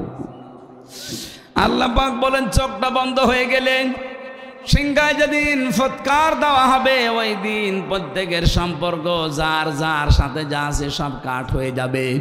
আরে ভাই, এটা বুঝবেন আপনি 2 দিন পরে, এখনই বোঝেন না কেন? সাপ আর ব্যাঙের অস্তি করেছে, ডাক দিয়ে বলছে, দোস্ত তোমার সব আমার ভালো লাগে, তুমি যে আঁকা বাঁকা চলো এটা আমার কাছে খারাপ লাগে, একটু সোজা চলতে পারো না? সাপ বলছে, কি তুই আমার চলায় ভুল ধরলি? দিয়েছে 100 বল। ও পানিতে লাফ দিয়েছে। সাপ চিন্তা করছে আসুক তারপরে ওরে ধরব। সাপ কিন্তু ফনা ধরতে সময় লাগে না, স্বাভাবিক হতে সময় লাগে। এই জন্য কোনো বিষধর যদি কোনো জায়গায় ফনা তুলে ফেলে আপনি নিরাপদ দূরত্বে থাকবেন, ও স্বাভাবিক হতে অনেক সময় নেবে। রাখাল যাচ্ছিল পাশ দিয়ে, সারাদিন ছাগল গরু চড়িয়েছে, ওর মেজাজ এমনি খারাপ। পাশ থেকে দেখে ফস ফস আওয়াজ আসছে, চিন্তা করে কি গো, তাকিয়ে দেখে সাপ। এমনিতেই সাপ দেখলে মানুষ মারতে যায়, আর ওর তো রাগ হয়ে আছে, ওই গরু মারা লাঠি দিয়ে আচ্ছা করে পিটিয়েছে, ধাইনের আলের উপরে একেবারে সোজা করে রেখে দিয়েছে। ব্যাং চিন্তা করছে বন্ধুর কোনো খবর নেই, কই? ওইটা দেখছে ষাট হয়ে পড়ে আছে। পাশে যেয়ে বলছে, হাউ আর ইউ? কি অবস্থা? কোন নড়াচড়া নেই, লাথি দিয়েছে, নড়াচড়া করিস না। তারপরেও নড়াচড়া নেই। ব্যাং বলছে, এইটাই আমি চেয়েছিলাম, যে আঁকা বাঁকা চইল না, সোজা চলো, দেখতে ভালো লাগবে। ও বন্ধু, তুমি সোজা হইলে ঠিক, কিন্তু মরার পরে তুমি যদি এই সোজাটা মরার আগে হইতে, তাহলে আজকে 60 হয়ে পড়ে থাকা লাগতো না। কথা বলেন ঠিক কিনা? আপনাকে যখন ঠিক 3টা বাঁধন দিয়ে চকলেটের মতো মুড়িয়ে সোজা করে ফেলে রাখবে, ছেলে যখন দাঁড়িয়ে বলবে আমার বাবার যদি কোনো পাও না থাকে আপনারা মাফ করে দিয়েন, না আমাকে বলে, তখন টের পাবেন সোজা আপনি হবেন, আজ হোক কাল হোক, কিন্তু সোজা মরার পরে হয়ে লাভ আছে। এক্ষুনি আমাদের উচিত, আর দুনিয়া মাজরাতুল আখিরা, আখিরাত হচ্ছে দুনিয়াটা আখিরাতের শস্য ক্ষেত। এখান থেকে আপনি যা যা তৈরি করে নিয়ে যাবেন, সত্যি কথা বলছি, ওইটা ওখানে পাবেন। আপনার বাইরে যদি কিছু না থাকে, জেলখানায় যে যেমন কষ্ট পাওয়া লাগে, আমি দেখেছি ওখানে গোল্ডেন মনির ভাই ছিল, ওনার বাইরে কোটি কোটি টাকার সম্পদ, এজন্য ভেতরেও জান্নাতের মতো ছিল। আর আজকে দেখেছি যাদের বাইরে সেমন সম্পদ নেই, কেস চালাতেই পারে না, তাদের ভেতরের অবস্থা খুব খারাপ। জেলে থাকার পর এটা অনুধাবনটা আমার আরো বেড়েছে যে বাইরে যাদের সম্পদ আছে তারা ভেতরেও আরামে আছে, আর বাইরে যাদের সম্পদ নেই, গরিব মানুষ, ওই মানুষগুলো ভেতরে খুব কষ্টে আছে, সরকারি খাবার যা দেয় তাই। আপনি যদি দুনিয়াতে আখেরাতের ফসল তৈরি করে না রাখেন, আল্লাহর কসম মারা যাওয়ার পরে যে কান্না শুরু হবে কোনোদিন আর শেষ হবে না। কাঁদতে কাঁদতে শেষ পর্যন্ত চোখ দিয়ে রক্ত বের হবে। আল্লাহ রাব্বুল আলামিন বলেন এর বিপরীতটা দেখো, যে মানুষগুলো সৎ আমল করে, নেক আমল করে, দুনিয়ার জীবনটা ত্যাগ করতে পারবে, এ মানুষকে আল্লাহ এমন জায়গায় বসাবেন, আলালা আরাইকি ইয়ানজুরুন, এই মানুষগুলো আল্লাহ পাকে একেবারে সম্মানিত জায়গায় বসে নজর করতে থাকবে। কিয়ামতে লক্ষ লক্ষ কোটি কোটি মানুষ বিচারের জন্য দাঁড়িয়ে আছে, আর 7 প্রকার মানুষকে আল্লাহ নিজে আরশের ছায়া তলে স্থান দিয়ে দাঁড় করিয়ে বসিয়ে মাছের কলিজা দিয়ে খাবার খাওয়াবে। এর ভেতরে প্রথমে নামাজি, রোজাদার, হজ করা, পর্দায় থাকা, এরকম কোনো কথা হাদিসে নেই। প্রথম নাম্বারে নবীজি বলেন আল ইমামুল আদেল, যে ব্যক্তি দুনিয়ায় ন্যায় বিচার কায়েম করতে পারে, ন্যায় পরায়ণ বাদশাহ, তাকে আল্লাহ ওই জায়গায় রাখবে। নামাজের কথা দেয়নি, রোজাদারের কথা দেয়নি, পর্দা আছে করে তার কথাও দেয়নি। এই জন্য যে যেখানে আছেন ন্যায় বিচার কায়েম করার জন্য চেষ্টা করা লাগবে। আমি এখানে একটা তথ্য বলছি, দেখেন তো আপনারা জানেন কিনা। হযরত আদম আলাইহিস সালামকে আল্লাহ যেই দিন তৈরি করেন, ফেরেশতাদেরকে বলেছিলেন সেজদা দাও, দেয়নি। কি শুধু একজন দেয়নি, শয়তান। আল্লাহ পাক বলেন তুমি শয়তান সেজদা দিলে না কেন? ফেরেশতাদেরকে বলেছে রব্বুল আলামিন তোমার কথা শুনতে শুনতে আমরা সেজদা দিয়েছি এই কারণে, কারণ আদমকে তুমি যা যা জিজ্ঞাসা করলেও তো সবই বলে দিয়েছে। আমার এখানে প্রশ্ন আছে আলেমদের কাছে, ওয়াল্লামা আদামাল আসমাআ কুল্লাহা সুম্মা আরাদাহুম আলাল মালাইকা ইলা আখিরি আয়া। আল্লাহ পাক বলেন আমি আদমকে শিক্ষা দিয়েছিলাম যত কিছুর নাম। এই যে আল্লামা আদামাল আসমা, এসএমের বহু বচন আসমা। আমরা অনেকে মনে করি ওই ক্লাসে মনে হয় আল্লাহ আদমকে শিখিয়েছিলেন আলু, পটল, ঝিঙা, ঝাল, নাকি? না, আরে ভাই ক্লাস নিচ্ছে সরাসরি কে? বলেন বলেন, ক্লাস করছে কে? আপনি কি চিন্তা করতে পারেন ক্লাস নিচ্ছে আল্লাহ সরাসরি, আর ক্লাস করছে তাও আমাদের মতো সাধারণ মানুষ না, একজন নবী, সর্বপ্রথম মানুষ। এমন একটা গুরুত্বপূর্ণ ক্লাসে আল্লাহ আলু, পটল, ঝিঙা, ঝাল এগুলো শিখাবে? বলেন কি শিখিয়েছেন? যত ন্যায়, যত অন্যায়, এর মূল থিওরিগুলো আল্লাহ ওই দিন তাকে শিখিয়েছেন। এই জন্য আমরা আদমের সন্তান যারা, এই জন্মগতভাবে আমার বাবার পক্ষ থেকে লেখাপড়া যদি নাও জানি তাও এই 2টা বিষয় পেয়েছি, কোনটা ন্যায় কোনটা অন্যায় এটা আমার বিবেকেই বলে দেয়। এই জন্য ন্যায় এবং অন্যায়ের প্রথম শিক্ষা ওই এক ক্লাসে আল্লাহ দিয়ে দিয়েছে। এই কারণে আদমের দাম বেশি। নূরের ফেরেশতাদেরকে দিয়ে আদমকে সেজদা দিয়েছে এই একটা কারণে। এখন যদি আপনি সেই ন্যায় প্রতিষ্ঠার জন্য কাজ না করেন, সত্য এই পৃথিবীতে কায়েম করার জন্য, অন্যায়গুলো বন্ধ করার জন্য আপনার কোনো ভূমিকা না থাকে, তা আপনাকে আল্লাহ কোন কারণে সম্মান দেবে বলেন আপনি? আমি আশা করছি আপনি বুঝেছেন, না বোঝার ভান করে থাকবেন না। এ কথাটা বোঝার চেষ্টা করেন, একেবারে সহজ। কত মানুষ দুনিয়ায় লেখাপড়া জানে না, তাহলে সে ন্যায় অন্যায় বোঝে কি করে? ওই যে আদম নবীর ক্লাসে আল্লাহ এক ক্লাসে সব দিয়েছিলেন, আর আমরা ওনার সন্তান, সেই হিসাবে জন্মগতভাবে আমরা পরস্পর পেয়ে গেছি। আপনি লেখাপড়া না শিখলেও কোনটা অন্যায় কোনটা ন্যায় সেটা কিন্তু জানেন। কথা বলেন না কেন? যেটার জন্য আপনার সম্মান বেশি, মর্যাদা বেশি, সেই কাজে আপনি আজ নেই। দুনিয়াতে ন্যায় প্রতিষ্ঠার কাজ করা, অন্যায়গুলো বন্ধ করা, এটা মানব জীবনের 1 নাম্বার কাজ। আর এইটাকে আজ আমরা অনেকে রাজনীতি মনে করে ছেড়ে দেই। আপনি কিসের মানুষ? কথাগুলো কড়া হয়ে যাচ্ছে না? এটা আমার দরকার। আজ বাংলাদেশে যদি এটা সবাই আমরা বুঝতে পারতাম যে আমার আসল কাজ ন্যায় প্রতিষ্ঠা করা, অন্যায় বন্ধ করা। এই জন্য তো ডাক্তার শফিকুর রহমান ঘোষণায় দিয়ে দিয়েছে, দেশে যদি ইসলাম আসে এই সাদাবাজি জীবনের মতো বন্ধ হয়ে যাবে। এটা একটা অন্যায় কাজ না? কত রকমের জুলুম হয় এই সাদাবাজির দ্বারা আপনি জানেন? প্রতিটি জায়গা আজ দখল করে সাদাবাজি চলছিল, এমন কোন জায়গা নেই ফকিরের কাছেও সাদাবাজি করে শয়তান। সারাদিন ফকির 200 টাকা ভিক্ষা করে, তার 30 টাকা নেয়। গাজীপুরে আছে কিনা আমি জানি না, এগুলো আমার কুষ্টিয়ায় ছিল যে একটা মানুষ বাড়ি বানাবে, বড় ভাই আসে, মেজ ভাই আসে, ছোট ভাই আসে, বলে মিষ্টি খাওয়া লাগবে। মিষ্টি খেতে নাই কম বেশি হলো 2000 টাকা লাগে। 5 লাখ টাকা চাই মিষ্টি খেতে।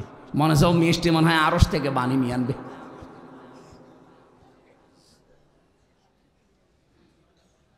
এই যে এই কাজগুলো আজ আমরা অনেকে দুনিয়ার কাজ মনে করেছি, যে যা করছে করুক গা, অথচ এইটাই আমাদের প্রথম ক্লাসে শিখিয়েছেন আল্লাহ, সমস্ত ন্যায় এবং অন্যায়ের শিক্ষা। এই কথা বলেন না কেন? আল্লাহ রাব্বুল আলামিন বলেন যারা ন্যায় পরায়ণ বাদশাহ হবে, ন্যায় পরায়ণ বাবা হবে, ন্যায় পরায়ণ বোন হবে, ন্যায় পরায়ণ ভাই হবে, ন্যায় পরায়ণ ডিসি হবে, যে যেই জায়গায় আছে ওখানে যদি ন্যায় পরায়ণ হতে পারে, কিয়ামতের দিন ওকে আমি আল্লাহ বিচারের কাঠগড়ায় দাঁড় করাবো না, ওরে আমি রাখবো আমার আরশের নিচে। তারিফু ফি ওজুহিহিম নাযরাতান নাঈম। রব্বুল আলামিন বলেন নদী সিহারার ভেতরে একটা গ্লেস মারবে। এটা চান না আপনি এই প্রতিযোগিতায় নামতে যে আমার চেহারা কিয়ামতে কোটি কোটি মানুষের সামনে? নাকি কিয়ামত বিশ্বাস করেন না? কথা বলেন না কেন? বিশ্বাস আমাদের 100 ভাগ যদি থাকতো আমরা তো প্রতিযোগিতায় নেমে পড়তাম। যে কিয়ামতের দিন যদি এই লোকটার চেহারা গ্লেস মারে, তা আমি কি হয়েছি? আমি তো ওর মতোই। কার জন্য আমি কি করে যাচ্ছি? 100 বছর পরে যখন আমার আর কিছু না, কোটি কোটি বছর পড়ে থাকে লাগবে মাটির কবরে। একটু হোশ ফেরান। আমি জেলে যাওয়ার আগ পর্যন্ত এত গভীরভাবে ভাবি নাই, এখন যেমন ভাবতেছি। এই ভাবনাটা যদি আমার মরণ পর্যন্ত থাকে, আরো গভীর হয়, আমি আশা করছি আমি ভালো হয়ে যাব। আমার মনে হয় জালেমরা জেলে দিয়ে আমার ক্ষতি হয়েছে, কিন্তু লাভ হয়েছে। এক কথা বলে না কেন? দুনিয়াদার যেন আল্লাহ আমাকে বানিয়ে না ফেলে। আজ বহু আলেম ওলামা, খতিব, বক্তা, বহু ইসলামী মানুষও দেখছি দুনিয়াদার হয়ে গেছে। এদের কাজের ভেতরে ইখলাস নেই, এই জন্য আল্লাহ উপরে তোলে না। খালি লোক দেখানো, লোক দেখানো। কেন এগুলো লোক দেখাতে হবে? কোন কারণে? এটা আজকে এক আলেম এক তথ্য দিল আমার কাছে তো আশ্চর্য লেগেছে। এটা যে সত্যি তো আপনি দেখেন কেমন লাগে। ফেসবুকে যারা স্ট্যাটাস দেয় যে আজকে অমুক জায়গায় মাহফিল, অমুক জায়গায় প্রোগ্রাম, কালকে অমুক জায়গায়, পরশুদিন তমুক জায়গায়, 4 দিনের প্রোগ্রামের জন্য উত্তরবঙ্গ দক্ষিণবঙ্গে চললাম। এমনকি হজে যাওয়ার আগে অনেকে দোয়া চায় লোক দেখানোর জন্য। এক কথা বলছেন না কেন? কার্ড ছাপিয়েছে, কার্ডে নাম দেবে দেন, নামের আগে 3 লাইন ডিগ্রি দিয়েছে। মোসাদ্দেদে জামান, ভারতের কামান, হাওড়ার সেতু, যমুনার ব্রিজ। কেন এত কিছু দেওয়া লাগবে কেন? আমি তো যত জায়গায় বলি শুধু আমার নামটা লিখে দেবেন। যেহেতু মানুষ মুফতি আমির হামজা না বললে চেনি না, এই জন্য বলে মুফতি আমির হামজা কুষ্টিয়া, এই শেষ। নামের আগে পরে কোনো ডিগ্রি দেওয়ার দরকার নেই। এতটুকু শেষ করে আমি সুস্থ অবস্থায় যেন আবার আপনাদের ভেতরে ফিরে আসতে পারি, এই দোয়া চাই। এটা দোয়া চাওয়া না, এটা লোক দেখানো ইবাদত। এই তালিম কে আপনাকে দিয়েছে? এটি বর্তমানে সবচেয়ে ভয়ঙ্কর ভাইরাল হওয়ার ভাইরাস। এটা ভাইরাল হওয়ার ভাইরাসে ধরেছে আমাদেরকে। আমার কুষ্টিয়ার অনেকগুলো আলেমকে দেখতে পাচ্ছি, দাওয়াত যেহেতু পায় না, কি করবে? 1 মাস পরে যদি একটা দাওয়াত কোনো জায়গায় পায়, উনি বাড়ি থেকে বের হওয়ার সময় 8 লাইন লিখে দিয়েছে যে আমি অমুক জায়গায় আজ যাচ্ছি কোরআনের দাওয়াত নিয়ে। তোর বলার দরকার কি? শয়তান, তোর বলার দরকার কি? এর ভেতরে যদি একটু রিয়া চলে আসে, তোর যাওয়া আসা সব পাপ হবে, সব পাপ হবে। আর রিয়া আসবে, এটা স্বাভাবিক। অধিকাংশ আলেমগণ এই ভাইরাসে আক্রান্ত। তারা মূলত তারা সবগুলোই ধান্দাবাজিতে লিপ্ত। আজ আমাদের গুলো উপরে উঠতে চায় না, একটাই কারণ, আমাদের সব ভাইরাস ধরেছে, ভাইরাল হওয়ার। নরসিংদীর এক হুজুরকে দেখেছিলাম, ওয়াজ করছে, আজ সিলেট, কাল চট্টগ্রাম, এরপর কি আন্দাজে বলে। তার এসব বলার দরকার কি? কোরআনের মাহফিলে কোরআনের কথা বলেই তো সময় শেষ হয় না, কথা বলে না কেন? আমি শুধু উদাহরণ দিলাম এই জন্যে, কারণ অধিকাংশ মানুষ আছে এই ভাইরাল হওয়ার ভাইরাসে আক্রান্ত হয়ে দুনিয়া শেষ করে ফেলছে। দুনিয়া তো শেষ হয়ে যাচ্ছে, আপনার আখিরাতও শেষ। আপনার মনের খবর যেহেতু আল্লাহ জানে, আপনি কিন্তু কেন এই ধান্দাবাজি করছেন আপনি জানেন। কোনো ক্ষেত্রে একটা ইস্যু পেলেই সেটা নিয়ে মানুষের ভেতরে ছড়ায়, ওর একটা ভাইরাল হওয়ার ধান্দা। কয়েকদিন আমি চটকি এই সিলেটের মৌলভীবাজারে হযরতে হাওয়া আলাইহিস সালামের বর্ণনার পাশাপাশি একটা নায়িকার নাম বলে ফেলেছিলাম, রশ্মিকা। এই তাই নিয়ে কয়েকজন ভাইরাল হওয়ার জন্য এমনভাবে পেছনে লেগেছে।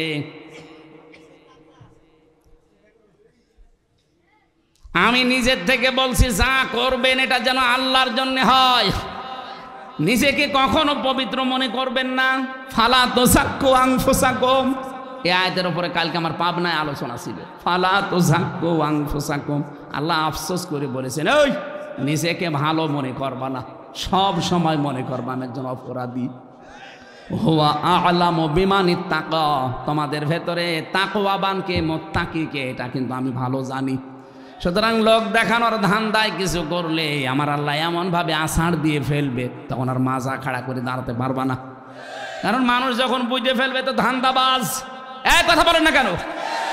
আলেম সহ বাংলার যত মানুষ আছেন খুব সাবধান, আমরা যেন এই ভাইরাল হওয়ার ভাইরাসে আমাদেরকে আক্রান্ত না করে। আমির জামাত ডাক্তার শফিকুর রহমান কালকেও ঘোষণা দিয়েছে যে যা করবেন নিজের দিকে আগে তাকিয়ে করবেন, অন্যের পেছনে লাগতে চান আপনি কোন কারণে? আমার নিজের চিন্তায় তো আমি বাঁচি না, আমি পেছনে একজনের কথা বলবো, অন্যের বলবো কি করে? আমার নিজের তো হিসাব এখন আমি মিলাতে পারি নাই, কথা বলেন ঠিক কিনা? আমার ভাইরা, আল্লাহ পাক বলেন এই যে চেহারার ভেতরে এমন একটা গ্লেস আমি তৈরি করব, কেন জানেন? ইসকাউনা মির রাহিকিম মাখতুম খিতামুহু মিস্ক, এই মানুষগুলোকে আমি পান করাবো মদ, শরাব। রাহিক শব্দটা আল্লাহ পাক কোরআনে ব্যবহার করেছেন, এমন একটা শব্দ। আল্লাহ পাক বলেন রাহিক নামে যে মদটা এটা আমি নিজে বানাবো, এটা জান্নাতীদের জন্য আলাদাভাবে বানানো। এর মুখটা থাকবে মেশক আম্বর দিয়ে আটক করা। আমি চিন্তা করলাম মিজাজুহু মিন তাসনিম, এটা তাসনিম দিয়ে আমার আল্লাহ আটকিয়ে দেবেন। তাসনিম কি? এটা আলাদা ধরনের পানি। এত দামি জান্নাতের ভেতরে যত নিয়ামত আছে, নিয়ামতের ভেতরে অন্যতম একটা নিয়ামতের নাম তাসনিম। বাংলাদেশ সহ বিশ্বে একটা নাম করা পানি পাওয়া যায়, যেটা মুকেশ আম্বানির স্ত্রী নীতা আম্বানি পান করে। 750 গ্রামে পানি, অ্যাকোয়াডি ক্রিস্টোলা, নাম শোনেননি? এই পানি মাত্র 750 গ্রাম, এতটুকু একটা বোতল। স্বর্ণের ছাই গলিয়ে দেওয়া হয়, এই জন্য এত দাম। এই পানিটার এক বোতলের দাম হচ্ছে 51 লক্ষ টাকা, তাও 750 গ্রাম। বড়টার দাম আপনি হিসাব করেন। এই মহিলা শুধু এই পানিটা খাচ্ছে, অন্যান্য কে খায় আমি জানি না, তবে এর নামটা পাওয়া যায় ইতিহাসে, পেপারে পত্রিকায় আসে, দেখবেন। এক বোতল পানি যদি 51 লাখ টাকা হয়, তাও ছোট বোতল। এক একদিন কমপক্ষে 7-8 বোতল করে লাগে। কি 7-8 বোতল তো একটা মানুষের লাগবে সারাদিন 24 ঘন্টায়। হিসাব করে দেখেন 3.5 থেকে 4 লাখ টাকার, কি 3.5 থেকে 4 কোটি টাকার শুধু পানি খায়। 51 লাখ টাকা এক বোতলের দাম, 7-8 বোতল হলে হিসাব করে তো 4 কোটি 4.5 কোটি টাকা শুধু পানি খায়, তাও তো হিসাব করা। আল্লাহ পাক বলেন কিয়ামতে মিজাজুহু মিন তাসনিম, যে তাসনিমটা খাওয়াবে এটা কোনো হিসাব করা না, বেহিসাব। আমার মনে হয় তাসনিমের দাম এই অ্যাকোয়াডি ক্রিস্টোলার চাইতে কম। তামাম দুনিয়ার অ্যাকোয়াটিক ক্রিস্টাল মিলে যদি জান্নাতের মিং তাসনিম যেটা আল্লাহ বানিয়েছে এক বোতলের দাম হবে না। আইনাই ইয়াশরাবু বিহাল মুকাররাবুন, এটা পান করানো হবে আল্লাহর নৈকট্যতম বান্দা বান্দীদের। ও আমার মুসলমান ভাইরা বোনেরা, আজকে থেকে আল্লাহর এই কথা, অফি যালিকা ফালিয়াতানাফাসিল মুতানাফিসুন। কি হয়েছে তোদের? প্রতিযোগিতা করতে পারিস না? এত সুন্দর করে বানিয়ে রাখলাম তোদেরকে দেওয়ার জন্যে, প্রতিটি প্রতিযোগী রসিদ এইটা পাওয়ার জন্য এখন থেকে প্রতিযোগিতা করা। আমি সহ যারা আজকের এই ময়দানে এসেছি, নারী হোক আর পুরুষ হোক, দুনিয়া তো দুনিয়ায়, এটা তো থাকবে, আপনি না থাকলেও চলবে, থাকলেও চলবে। কিন্তু আমার আসল টার্গেট যেটা, আল্লাহর এই বানানো বাগান জান্নাত পাওয়ার জন্য আজকে থেকেই যেন আমরা প্রতিযোগিতায় নেমে পড়ি। কথা বলেন না কেন? কারা কারা নামবেন মন থেকে? আয় লোক দেখানোর জন্য না, সত্যিই মন থেকে নামবেন কারা? হাত তোলেন। লিল্লাহে তাকবীর। না না, অনেকে হাত তোলেনি আমি জানি। এই যে মিডিয়া, খালি ভেউ ধান্দায় আছে। না ভাই, আমি হাসির জন্য বলি নাই, আমি আমার ইমান থেকে বলছি। আমি সহ যারা আছি, দুনিয়া যতটুকু কপালে আছে এটা আসবে। কি কথা বলে না কেন? আপনাকে দুনিয়ায় পাঠানোর 50,000 বছর আগে আল্লাহ লিখে দিয়েছে, তুই এই পাবি এই পাবি না। তো যেটা পাওয়া যাবে না, ওইটার জন্য আমার এত পেরেশান দরকার কি? যেটার জন্য কোনো গ্যারান্টি নেই, যেটা আমাকে বানিয়ে নেওয়া লাগবে, ওটার জন্য আল্লাহ বলছে প্রতিযোগিতা কর, দৌড়া। এখন থেকে আমরা দৌড়াবো ইনশাআল্লাহ। আল্লাহ আমাদেরকে যেন তৌফিক দেন। মেয়েরা যারা এসেছেন, আমি শুনেছি হাজার হাজার মহিলা বসে আছেন, শুধু নামাজ পড়া, রোজা রাখা, কালো বোরকা পরা। আমি বলি না নামাজের কথা, রোজার কথা, কালো বোরকার কথা মুসলমান মেয়েদের বলি না, কারণ নামাজের কথা যদি মুসলমানদের বলা লাগে তা আমি অন্য জাতিকে কি বলবো? আর মুসলমান নামাজ না পড়লেও মুসলমান থাকে। একজন বউ তালাক দিস, বলছে হুজুর দেখেন তো আমার বউ তালাক হইল কি না। ভাই তুই নামাজ পড়িস? বলছে না। জমার নামাজ? না। ঈদের নামাজ? 2-1 দিন। তোর বউ থাকা আর না থাকা তো সমান। বউ তালাক দিলেই কি আর না দিলেই কি? তুই তো নামাজই পড়িস না। যে নামাজ পড়ে না, এই লোকটা একটা মুমিন আর একটা কাফির। এই জন্য নামাজের ওয়াজ মেয়েদের হোক পুরুষের হোক আমার করা লাগে না। কেন নামাজের ওয়াজ করবো আমি? ওটা তো মাস্ট বি, আপনি মুসলমান থাকতে হলে পড়াই লাগবে, রোজা রাখতেই হবে, পর্দা ফরজ এটা করাই লাগবে। কিন্তু যেটা দরকার, মেয়েরা যারা এসেছেন, সম্মানিতা মা বোনেরা, আপনার স্বামী যখন বাইরে থেকে আসবে, এটা দিয়ে আপনার আখেরাত তৈরি হবে, আপনি প্রতিযোগিতায় নামতে পারেন। ইদা নাজারা ইলাইহা সাররাতুহু, স্বামী বাইরে থেকে আসলে তাকে অভ্যর্থনা জানাবেন। যে যেই পরিবেশে আছেন ওই পরিবেশে তাকে খুশি করার জন্য চেষ্টা চালাবেন, তাহলে আপনার আখেরাতের ওই ঘর তৈরি হবে। 2 নম্বরে ওইদা গাবা আনহা হাফিজাতুহু, যখন বাইরে যাবে তখন আপনার নিজেকে আপনি হেফাজতে রাখবেন। স্বামী যাদেরকে পছন্দ করে না এরকম কোনো মানুষ যেন বাড়িতে না আসে, এরকম কোনো মানুষের সাথে আপনি মোবাইলে কথাও বলবেন না। এমন একজন বন্ধু আছে যাকে আপনার স্বামী পছন্দ করে না, এরপরও আপনি তার সাথে মোবাইলে গোপনে গল্প করেন, আপনার জন্য জাহান্নাম ওয়াজিব। এরকম মহিলা দেশে আছে কিনা বলেন? হ্যাঁ বলেন। কার বউ এরকম? হাত তোলেন তো। না না, এলাকায় নেই। অতইনু আলা দীনি যাওজাতিহা। 3 নাম্বার, স্বামী যদি মানবতার জন্য কাজ করে, ইসলামের জন্য কাজ করে, দিনের প্রসারে যায়, দিন কায়েমের জন্য কাজ করে, যে ব্যক্তি জান্নাতে প্রতিযোগিতা করতে চায়, ওই মহিলার উচিত স্বামীকে সাহায্য করা, ছাড় দেওয়া, আরো একটু সুযোগ দেওয়া, উৎসাহ দেওয়া না, ও আরো বাধা দেয়। বলেন। হযরতে খাদিজাকে আল্লাহ সালাম দিয়েছেন, এই পৃথিবীতে জিন্দা অবস্থায় সালাম পাঠিয়েছেন একটা কারণে। হযরতে খাদিজা নিজের সম্পদ বলেন যা ছিল সব স্বামীকে সাহায্য করেছিলেন দিনের প্রচারে, দিন কায়েমে। আপনি কি করেন? আপনি নিজে একটু কষ্ট করে যে 10,000 টাকা তুলে বলবেন এটা মানবতার জন্য, ইসলামের জন্য দাও না, আপনারও নিষেধ করেন। আপনি মানুষ, আপনাকে সালাম দেবে আল্লাহ।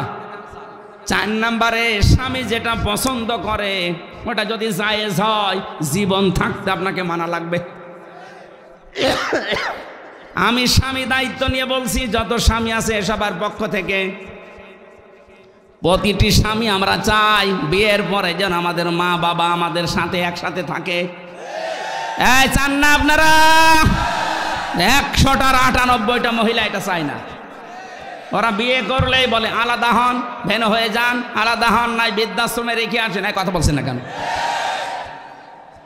আপনি নামাজ দিয়ে রোজা দিয়ে কালো বোরকা দিয়ে জান্নাত পাবেন না। মেয়েরা রাগ করে আমার উপর, হুজুর শুধু আমাদের কথাই বলে। আরে ভাই, আপনাদের ভালোবাসি বেশি। আমি দেখতে পাচ্ছি আপনি জাহান্নামে যাচ্ছেন। স্বামী যেটা চায় আপনি চান না, কোন কারণে চান না? আপনি কি থাকতে পারবেন 100 বছর পর? আমি চাই আপনার আখেরাত তৈরি হোক। ছাতা এমনিও থাকতে পারবেন না, কয়দিন পরও এমনিও থাকতে পারবেন না। চলে যখন যাওয়া লাগবে, যাওয়ার আগে আখেরাতের এই প্রতিযোগিতায় লিপ্ত হন। স্বামী যেটা পছন্দ করছে ও চায় যে ওর মা বাবা ওর সাথে থাকবে, খেয়ে থাক না খেয়ে থাক সাথে থাকবে। তো আপনার কারণে আজ আমরা বৃদ্ধাশ্রমে রেখে আসি, আলাদা করে দেয়, খোঁজ খবর নেই না, টাকা পয়সাও দিতে পারি না। এই কথা বলছেন না কেন? মনে করছেন যে না হুজুর মনে হয় না, আমারটা ওইরকম না। আমারটা আল্লাহওয়ালা এবং শিক্ষিতা এবং ওই ধর্মের এবং ওই রকম পরিবারের মেয়ে। ও আরও উদ্বুদ্ধ করে আমাকে দিনের কাজে। এই যে 3টা বছর জেলে বরে ছাড়া থাকলাম, অন্য মেয়ে হলে অনেক কিছু করে ফেলত। তো ধন্যবাদ আমার ম্যাডামকে। আল্লাহ রাব্বুল আলামিন তাকে ধৈর্য এবং সহ্য দিয়েছে, তার চরিত্র দিয়েছে। আল্লাহ যেন এটা ফাতেমার মতো দান করেন, বলেন আমিন। মেয়েরা আপনারা রাগ করবেন না, এটা রেকর্ড হয়, সারা দেশে যায়। সত্যি কথা বলছি, মাওলানা মিজানুর রহমান আজহারি ভাইয়ের পরে আমি আপনাদের সবচাইতে বেশি ভালোবাসি। উনি একটু বেশি ভালোবাসে আপনাদের, তারপরে আমি সবচাইতে বেশি ভালোবাসি আপনাদের। এই জন্য একটু কড়া করে বলা হয় যেন আপনি একটু থামেন। আমাদের প্রতিযোগিতা আরম্ভ হবে আজকে থেকে আল্লাহর ওই বানানো জান্নাতের জন্য। আমার যে লিখিত বই কারাগারের ভেতরে লিখেছিলাম 8টা, তার ভেতরে একটা পাবলিশড হয়েছে। এই গাড়িতে আছে, ডানে গাড়ি আছে। অবশ্যই শিক্ষিত মানুষরা নিয়ে যাবেন, ওখানে মোবাইল নাম্বার আছে, কোনো প্রশ্ন থাকলে জিজ্ঞাসা করেন। আল্লাহুম্মা আমিন। লা ইলাহা ইল্লা আনতা সুবহানাকা ইন্নী কুনতু মিনাজ জালিমিন। রব্বুল আলামিন 5 দিন ব্যাপী গাজীপুর, কালীগঞ্জ, মুলগাঁও ইসলামী সমাজ কল্যাণ পরিষদ কর্তৃক আয়োজিত তাফসীরুল কোরআন মাহফিলের সমাপনী রজনীতে হাজার হাজার নারী পুরুষ আমরা হাত তুলেছি। আল্লাহ তাআলা তোমার কুদরতের নজর দিয়ে একটু দেখো, মেহেরবানি করে আমাদেরকে মাফ করে দাও। সওয়াব যদি এই 5 দিনে দিয়েই থাকো, কোটি কোটি গুণে বাড়িয়ে দাও। কিয়ামতে যিনি জান্নাতি নিয়ে যাবে সুপারিশ করে, আল্লাহ ওই নবীর রওজায় পৌঁছিয়ে দাও। দুনিয়ার মাটির নিচে যারা ঈমান নিয়ে ঘুমিয়ে আছে এদেরকে ক্ষমা করে দাও। বিশেষ করে যাদের মা বাবা নেই, মাথা নিচু করেন, চক্ষু বন্ধ করেন, একটু ছোটবেলার কথাটা স্মৃতিটা মনে করেন। নবীজি মাঝে মাঝে মায়ের কবরের পাশে যেতেন, অঝর নয়নে কাঁদতেন। সাহাবীরা বলে হুজুর আপনি কাঁদেন কেন? বিশ্বনবী বলেন সাহাবীরা, আমার মায়ের ওই ছোটবেলার আদরের কথা আমার মনে পড়ে গেছে। আমি সহ যাদের মা বাপ দুনিয়ায় বেঁচে আছে মাফ করে দাও, হায়াত বাড়িয়ে দাও, সুস্থ রাখো। যাদের মা বাবা নেই, মাওলানা হোসাইন যেমন তার বাবাকে হারিয়েছে, যত আলেমেরা এখানে এসেছে, যত জেনারেল মানুষ ভাই বোনেরা এসেছে, আল্লাহ তাআলা কোরআনের এই অনুষ্ঠানে যারা বাবা হারিয়ে মা হারিয়ে হাত তুলেছে, এদের বাবা মাকে সন্তানের হাতের ওসিলা করে এক্ষুনি মাফ করে দাও। কবরটা তুমি জান্নাতুল ফেরদাউস দয়া করে বানিয়ে দাও। আমাদেরকে মানুষের মতো মানুষ করতে গিয়ে এত কষ্ট তারা সহ্য করেছে, শাস্তি দিলেও তোমার কোনো লাভ হবে না, মাফ করে দিলেও তোমার কোনো ক্ষতি হবে না। কেউ তোমাকে জিজ্ঞাসাও করবে না কেন মাফ করলে। আয়লা তুমি গাফফার নামটা নিয়েছো, দয়া করে আজকে আমাদের মা বাবাকে তোমাকে মাফ করে দেওয়া লাগবে। তোমার হাবিব জানিয়েছে কোন সন্তান যদি মা বাবার জন্যে মন থেকে দোয়া করে, আল্লাহ ওটা আর ফেরত দেয় না। মাথা নিচু করেন, চোখে পানি নিয়ে আসার চেষ্টা করেন, মা বাবার জন্যে মন থেকে দোয়া করেন, আপনার জন্যেও আপনার সন্তান এভাবে দোয়া করবে। রব্বির হামহুমা কামা রব্বায়ানি সগীরা। বিশাল সাম্রাজ্য আমাদের জন্য রেখে গেছে আল্লাহ, কিচ্ছু নিয়ে যায়নি, খালি হাতে চলে গেছে। মানুষগুলোকে আল্লাহ বারবার বলছে কবরে তুমি মেহেরবানি করে জান্নাত দিয়ে দাও। তোমার হাবিব জানিয়েছে এক একটা মানুষের জন্য তার মা বাবার 4টা হক থাকে, তার জন্য দোয়া করা, ক্ষমা প্রার্থনা করা, তার ওয়াদাগুলো পালন করা, তার বন্ধু বান্ধবীদের সাথে ভালো ব্যবহার করা, খোঁজ খবর রাখা। যাদের মা বাবা নেই এই 4টা হক আদায় করার তৌফিক দাও। যাদের বেশি আছে আল্লাহ তাদের পেছনে খরচ করার সুযোগ দাও। এ বিশাল আয়োজনে যারা শ্রম দিল আল্লাহ তুমি দেখতে পেয়েছো, যে যেইভাবে শ্রম দিয়েছে এদের শ্রমগুলো আবু বকরের মতো কবুল করো। আলহাজ আমজাদ হোসেন স্বপন ভাই দোয়া চেয়েছে আল্লাহ তুমি তাকে কবুল করো। সভাপতি, প্রধান অতিথি, বিশেষ অতিথি, মনের ভেতরে যার চা কামনা বাসনা আছে আমাদের চায়ের আশাগুলো পূর্ণ করে দাও। সম্মানিত মা বোনেরা অনেকে অসুস্থ, তাদেরকে শেফায়ে কামেলা আজেলা দান করো। যে বাড়িতে এসে বসেছিলাম ওই বাড়ির ওপরে তোমার রহমত নাজিল করো আল্লাহ। তার তিনটা ছেলে, 3টাকে তুমি অমরের মতো বানিয়ে দাও। এলাকায় মাটির নিচে যত মানুষ ঘুমিয়ে আছে কোরআনের এই অনুষ্ঠানের কারণে মাফ করে দাও। আগামীতে এই মাহফিলটা কোরআনের প্রচারে আরো বিশাল আকারে কবুল করো আল্লাহ। বাংলাদেশে তোমার কোরআনের রাজ কায়েম হয়ে গেছে, এটা দেখে মরার তৌফিক দাও। আলহামদুলিল্লাহি রাব্বিল আলামিন। মরণ আসলেই যেন পড়তে পারি লা ইলাহা ইল্লাল্লাহু মুহাম্মাদুর রাসূলুল্লাহ। আসসালামু আলাইকুম।